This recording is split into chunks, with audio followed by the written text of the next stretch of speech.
चलो जी नंबर दो जी नंबर 14-17 हाय हाय Jahania kabaddi club number 14 Multan kabaddi club number 17 जिंदाबाद नंबर रेडर दा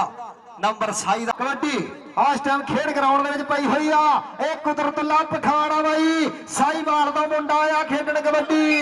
उधर वेखांगे नंबर रेडर दा नंबर फखरे पाकिस्तान उस्ताद मशूक अली जट साहब दा इशारा नंबर रेडर दा नंबर पठान भाई जी दुनिया तरसदी आ वेखण नूं आ मुंडे नूं दुनिया तरसदी आ वेखण नूं इहनूं कहंदे आ माखा जट हाय नहीं सोनिया भाई नहीं सोनिया जी नहीं हाली बड़ी देर है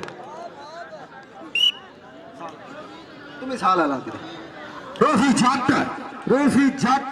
पाई हुई कबड्डी सामने रूफी जट इस टाइम खेड ग्राउंड च कबड्डी पा रहा मुंडा कि सदना दी तकदीर वेला राठा दी जगीर वेला पांडा दिन पंडेवा हो गया नंबर 10 दे दोवां टीमां दे ਆਪਾਂ दस दिए मुल्तान कबड्डी क्लब और जहानिया कबड्डी क्लब भाई जी जहानिया कबड्डी क्लब के नंबर ने 16 और मुल्तान कबड्डी क्लब के नंबर ने 19 एक बारी ताड़ी आवे टका गए भाई जी मैच फसिया होया भाई कांटेदार मुकाबला चल रहा इस टाइम पेड़ मैदान अंदर पूरा चोटी का मुकाबला इस टाइम खेडा जा रहा खेड कबड्डी ग्राउंड।